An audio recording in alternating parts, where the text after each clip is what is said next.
धैर्य और श्रद्धा से हर कठिनाई का समाधान मिलता है। जैसे ठंडी रातों के बाद सूर्य की गर्म किरणें नई आशा लाती हैं। पौष का महीना है भक्ति की बयार, हर कथा सिखाए जीवन का सार। आज की कथा में छिपा संदेश सुने, धैर्य, कर्म और श्रद्धा का विशेष।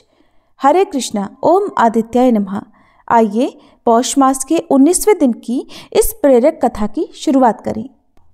कमलासुर ने देखा कि गणेश जी स्वयं युद्ध करने आ रहे हैं, तब तो उसे बड़ी प्रसन्नता हुई। सोचा कि अब इसे शीघ्र ही वश में कर लिया जाएगा। परंतु जैसे ही उसकी दृष्टि गणेश जी के पीछे पीछे आने वाले शिवगणों पर पड़ी तो वह हैरान हो गया। न जाने कहां से इतना जन समुदाय उमड़ आ रहा था। सामना होते ही दोनों पक्षों की सेनाएं एक दूसरे पर टूट पड़ी। असंख्य राक्षस मारे गए, कुछ शिवगण भी धराशायी हुए। तभी मयूर ने कमलासुर के अश्व पर चंचू अर्थात चोंच से प्रहार कर दिया। इस कारण उसका अश्व धराशायी हो गया। तभी वह असुर संभल कर आकाश में उड़ने लगा।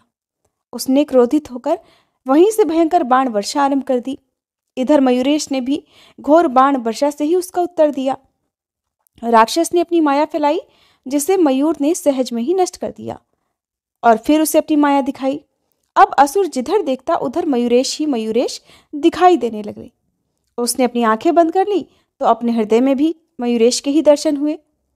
ये देखकर वह अत्यंत आश्चर्यचकित हुआ और अपना वश न चलता देखकर रण क्षेत्र छोड़कर भाग निकला। देवताओं ने ये देखा तो वे उसे पकड़कर ले आए और बोले, राक्षस तू जाता कहाँ है? कायरों की तरह भागकर दैत्य कुल को अपयश का भागी मत बना, युद्ध कर। विवश होकर कमलासुर फिर से युद्ध करने लगा। उसने घोर गर्जना की और अनेक प्रकार तीक्ष्ण अस्त्र शस्त्र लेकर प्रहार करने लगा। उसने फिर से तरह तरह की मायाएं रची, किंतु मायानाथ के सामने उसकी एक भी नहीं चली। सारी मायाएं देखते ही देखते विलीन हो जाती। अंत में मयूरेश ने त्रिशूल से उसके मस्तक पर प्रहार किया, जिससे मस्तक कटकर भीमा नदी के दक्षिणी तट पर जा गिरा। राक्षस की विशाल सेना नष्ट हो चुकी थी। चारों ओर मयूरेश्वर का जयघोष हो रहा था। प्रसन्न हुए उमा महेश्वर ने अपने पुत्र का अभिनंदन किया और देवगण तथा मुनिगण प्रसन्न होकर उनकी स्तुति करने लगे। आकाश से पुष्प वर्षा होने लगी। विश्वकर्मा जी ने उपस्थित होकर वहीं मयूरेश क्षेत्र का निर्माण किया। सुंदर नगर बसाया गया तथा सभी के रहने की समुचित व्यवस्था की। शिवजी पार्वती जी के लिए एक सुंदर भवन बनाया। उसमें उन्होंने मयूरेश्वर गणेश जी के साथ निवास किया। मंगल नामक एक अत्यंत भयंकर और महाबलशाली दैत्य था।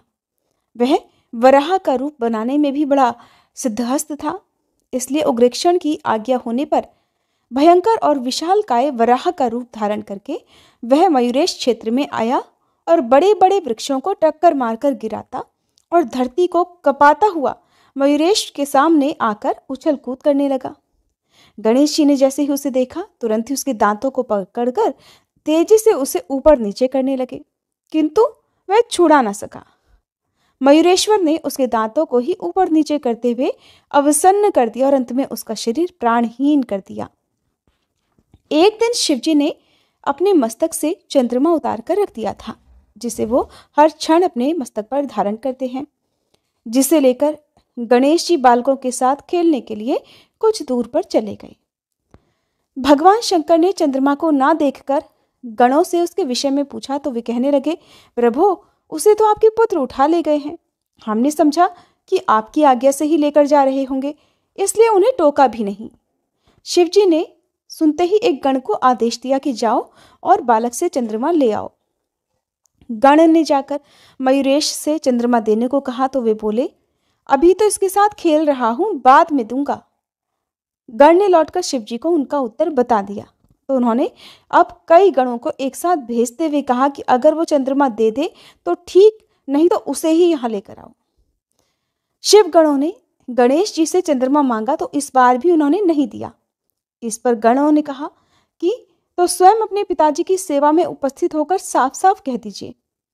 गणेश जी ने उत्तर दिया कि मैं तीनों लोगों को उत्पन्न करने वाली अत्यंत महामयी माता शिवा का पुत्र हूं।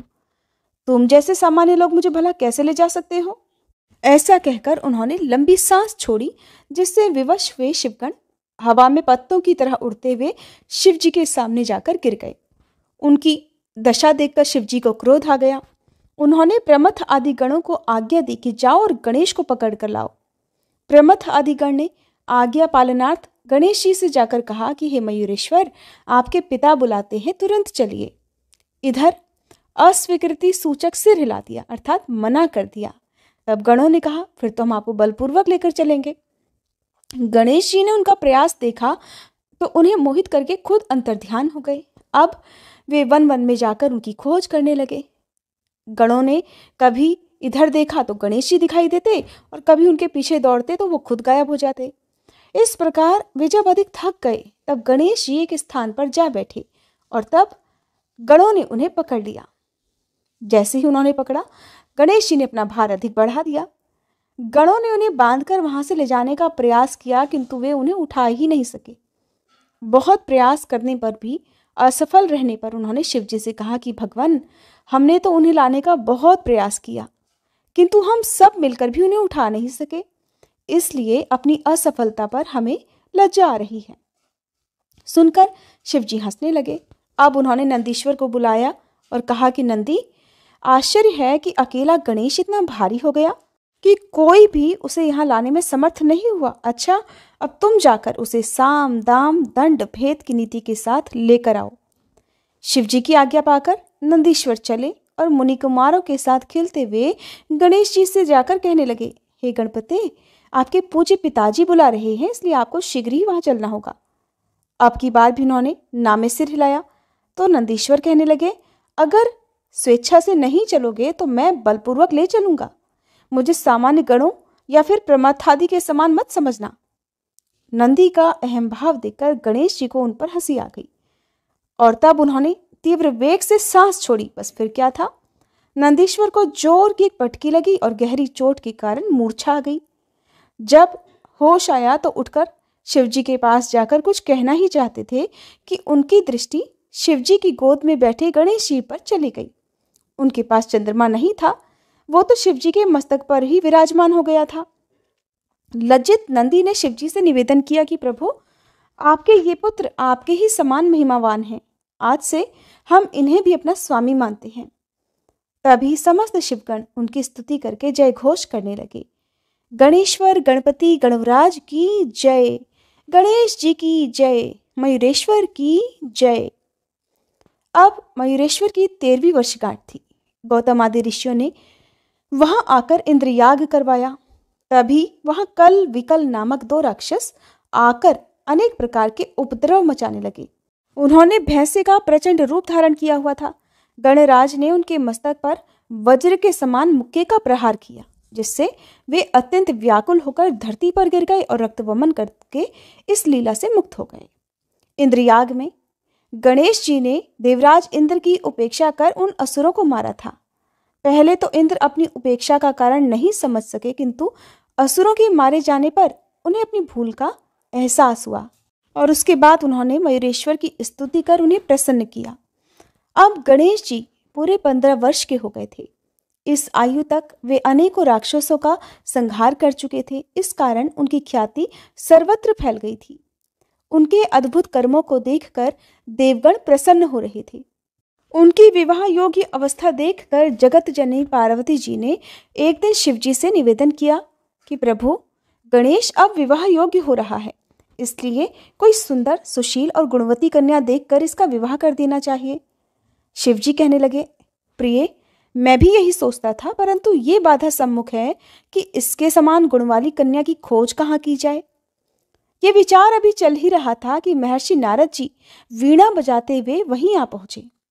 शिव और शिवा ने उनका अत्यंत आदर सत्कार कर बैठने को श्रेष्ठ स्थान दिया। तभी शिवजी ने कहा कि देवर्षि, आज तो आपके दर्शन बहुत समय के बाद हुए हैं। नारद जी बोले, हाँ प्रभु, कुछ इधर आना ही नहीं हुआ। फिर आप तो त्रिसंध्या क्षेत्र में निवास कर रहे थे, सहसा ही उस स्थान को छोड़कर यहाँ आ गए। ब्रह्मदेव ने आपके यहाँ होने की बात मुझे बताई तो सेवा में उपस्थित हो गया। इस प्रकार उनके बीच में वार्तालाप चलने लगा। तभी शिवजी बोले, मुनीश्वर, मयूरेश अब विवाह योग्य हो रहा है, इसके अनुकूल कोई गुणवती कन्या बताने की कृपा कीजिए। देवर्षि बोले, प्रभु ब्रह्मा जी ने इसीलिए तो मुझे यहाँ भेजा है। उनकी 2 कन्याएं हैं, सिद्धि और बुद्धि, सभी प्रकार से सुयोग्य, अत्यंत सौंदर्यमयी और गुणों के तो कहने ही क्या। मेरा निवेदन है कि गणेश जी के लिए आप उन दोनों कन्याओं को स्वीकार करने की कृपा करें। सुनकर शिव शिवा दोनों ही प्रसन्न हुए।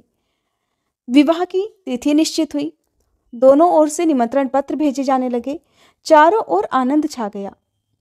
देवगण, ऋषिगण, शिवगण और मुनि कुमार सभी प्रसन्न हो उठे। समय पर वर यात्रा की तैयारी आरंभ हुई। बारात बड़ी विचित्र थी। सभी देवता अपने अपने अद्भुत वाहनों पर सवार होकर चल दिए। इंद्र ऐरावत पर, शिव शिवा नंदी पर तथा गणेश जी मयूर पर बैठे हुए थे। पवन देव ने पुष्पों का यान जैसा बनाया था और उसी पर उड़कर चल पड़े। समस्त बाराती समुदाय मस्ती से झूम रहा था। ये वर यात्रा गंडकी नगर की ओर जाने वाले मार्ग से जा रही थी। मध्य में 7 करोड़ दैत्यों का एक शिविर लगा हुआ था। वर यात्रा के विशाल जन समूह को देखकर असुरों को बड़ा कौतूहल हुआ। बोले, कौन हो तुम लोग? कहाँ के रहने वाले हो और कहाँ जा रहे हो? तब समूह में से कुछ लोग बताने लगे कि मयूरेश क्षेत्र में हम लोग रहते हैं। ब्रह्मा जी की पुत्रियों का विवाह है, हम वही बारात लेकर जा रहे हैं। असुर उद्दंड और युद्धप्रिय थे। कहने लगे, दैत्यराज उग्रेक्षण की आज्ञा है तुम्हारे पास। क्या तुम नहीं जानते कि उनकी आज्ञा के बिना कोई जन समूह इधर से उधर हलचल नहीं कर सकते, अब चाहे वो वर यात्रा हो या तीर्थ यात्रा। देवगणों ने उन्हें समझाते हुए कहा कि ये कोई ऐसा कार्य नहीं है जिसके लिए दैत्यराज की अनुमति आवश्यक होती, इसलिए व्यर्थ ही शुभ कार्य में विघ्न मत डालिए। उधर उद्धत दैत्य सेनापति कहने लगा, बकवास ना करो, हमको जैसा आदेश है हम वही करेंगे। यहां से आगे बढ़ने का विचार छोड़ो और चुपचाप वापस लौट जाओ। गणराज को उसकी उद्दंडता अच्छी नहीं लगी। वे तीव्र स्वर में कहने लगे कि व्यर्थ बातें मत बनाओ, चुपचाप मार्ग छोड़ दो, नहीं तो सेना सहित नष्ट हो जाओगे। दैत्य सेनापति कहने लगा, आज बड़ा अच्छा दिन है, हमारा आहार स्वयं हमारे पास आ गया। तुम्हारे जैसे मनुष्य को ही तो हम खा जाने के लिए ढूंढा करते हैं। इसके बाद तो उसने आक्रमण का आदेश दे दिया। उधर से भी शिवगण आगे बढ़े और देवगण उनकी सहायता करने लगे। बड़ा भयंकर युद्ध होने लगा। मयूरेश्वर ने दर्भास्त्र के प्रयोग का आदेश दे दिया।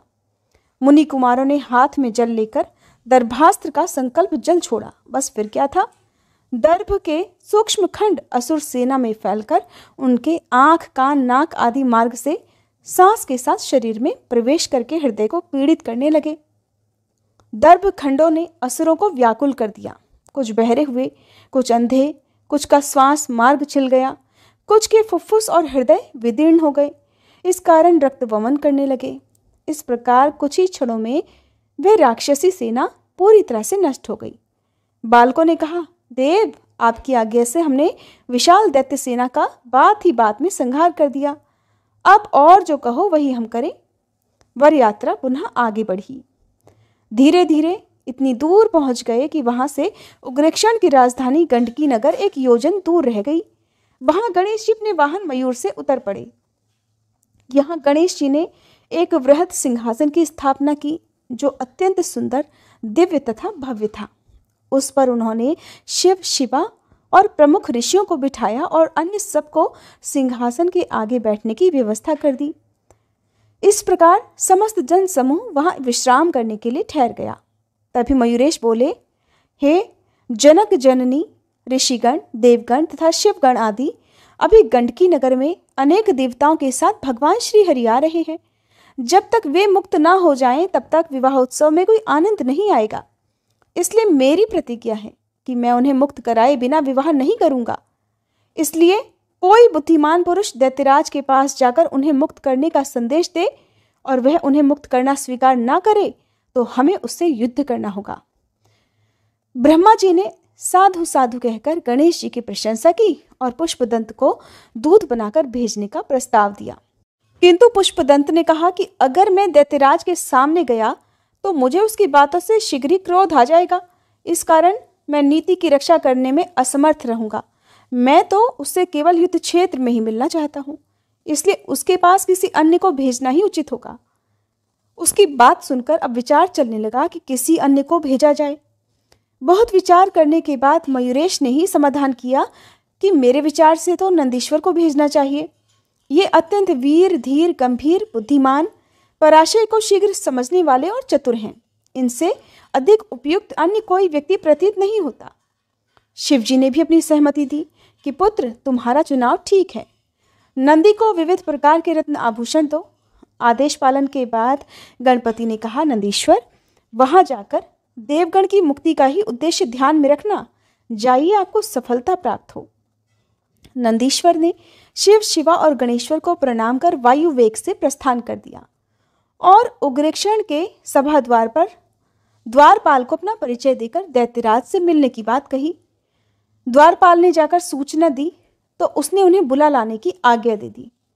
नंदीश्वर ने उस विशाल, भव्य और सुसज्जित सभा में प्रवेश किया। आज की कथा में बस इतना ही। इसके आगे का वृतांत आप सभी अगले अध्याय में जरूर सुनिएगा। श्री रवि हरत हो घोरतम, अगणित किरण पसारी, वंदन करूं तब चरणन में, अर्घ देऊं जलधारी। सकल सृष्टि के स्वामी हो, सचराचर के नाथ, निस्दिन होत तुमसे ही, होवत संध्या प्रभात। जय भगवान सूरतमहारी, जय खगेश दिनकर शुभकारी। तुम हो सृष्टि के नेत्र स्वरूपा, त्रिगुणधारी त्रैवेद स्वरूपा। तुम ही कर्ता पालक संहारक, भुवन चतुर्दश के संचालक।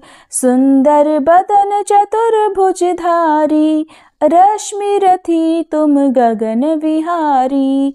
चक्र शंख अरु श्वेत कमलधर, वर मुद्रा सोहत चोटे कर।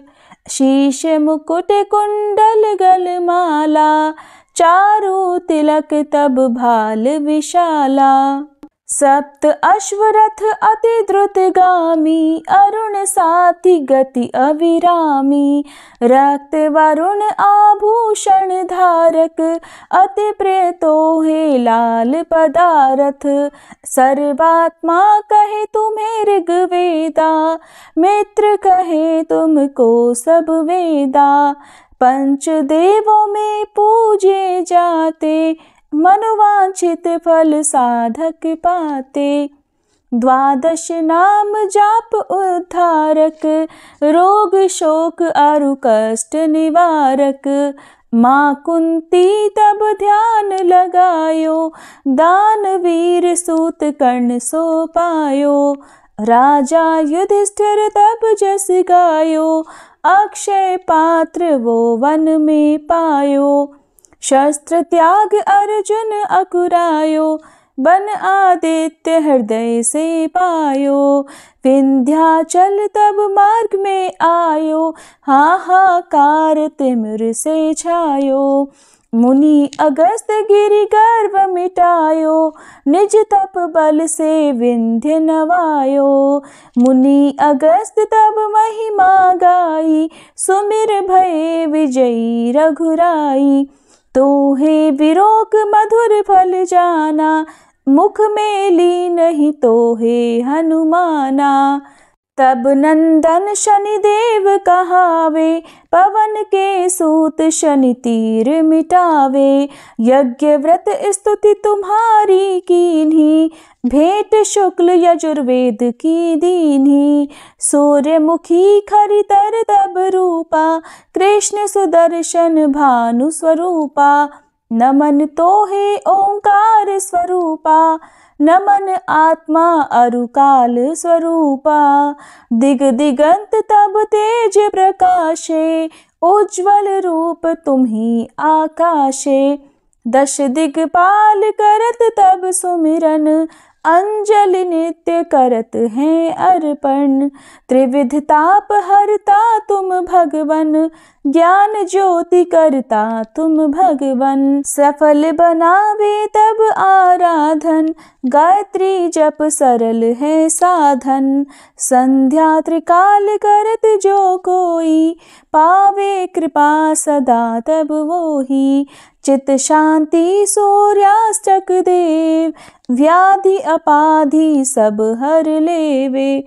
अष्टदल कमल यंत्र शुभकारी, पूजा उपासना तब सुखकारी। माघ मास शुद्ध सप्तमी पावन, आरंभ हो तब शुभ व्रत पालन। भानु सप्तमी मंगलकारी, भक्ति दायनी दोषणहारी।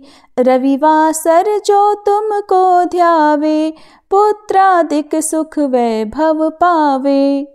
पाप रूपी पर्वत के विनाशी, व्रज रूप तुम हो अविनाशी। राहु आन तब ग्रास बनावे, ग्रहण सूर्यता को लग जावे। धर्म दान तब करते हैं साधक, मिटत राहु तब पीड़ा बाधक। सूर्य देव तब कृपा कीजे, दीर्घ आयु बल बुद्धि दीजे। सूर्य उपासना कर नित ध्यावे, कुष्ठ रोग से मुक्ति पावे। दक्षिण दिशा तोरी गति जावे, दक्षिणायन वो ही कहलावे। उत्तर मार्गी तोरो रथ होवे, उत्तरायण तब वो कहलावे। मन और वचन कर्म हो पावन, संयम करता भलित आराधन। भरत दास चिंतन करत घर दिन कर तब ध्यान, रखियो कृपा इस भक्त पे तुम्हारी सूर्य भगवान। ओम जय सूर्य भगवान, जय हो दिनकर भगवान। जगत के नेत्र स्वरूपा, तुम हो त्रिगुण स्वरूपा। धरत सब ही तब ध्यान, ओम जय सूर्य भगवान। सारथी अरुण है प्रभु, तुम श्वेत कमल धारी। तुम चार भुजाधारी, अश्व है सात तुम्हारे। कोटि किरण पसारे, तुम हो देव महान। ओम जय सूर्य भगवान। उषा काल में जब तुम उदयाचल आते, सब तब दर्शन पाते। फैलाते उजियारा, जागता तब जग सारा। करे सब तब गुणगान, ओम जय सूर्य भगवान। संध्या में भुवनेश्वर अस्ताचल जाते, गोधन तब घर आते। गोधूली बेला में हर घर हर आंगन में, हो तब महिमा गान। ओम जय सूर्य भगवान। देव दनुज नर नारी, ऋषि मुनिवर भजते। आदित्य हृदय जपते, स्तोत्र ये मंगलकारी। इसकी है रचना न्यारी, दे नव जीवन दान। ओम जय सूर्य भगवान। तुम हो त्रिकाल रचयिता, तुम जग के आधार। महिमा तब अपरंपार, प्राणों का सिंचन करके। भक्तों को अपने देते, बल बुद्धि और ज्ञान। ओम जय सूर्य भगवान। भूचर जलचर खेचर, सबके हो प्राण तुम्ही। सब जीवों के प्राण तुम्ही।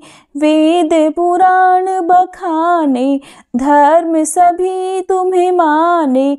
तुम ही सर्वशक्तिमान, ओम जय सूर्य भगवान। पूजन करती दिशाएं, पूजे दश दिक्पाल। तुम भुवनों के प्रतिपाल, ऋतुएं तुम्हारी दासी। तुम शाश्वत अविनाशी, शुभकारी अंशुमान। ओम जय सूर्य भगवान। ओम जय सूर्य भगवान। जय हो दिनकर भगवान। जगत के नेत्र स्वरूपा, तुम हो त्रिगुण स्वरूपा। धरत सब ही तब ध्यान, ओम जय सूर्य भगवान। ओम जय सूर्य भगवान।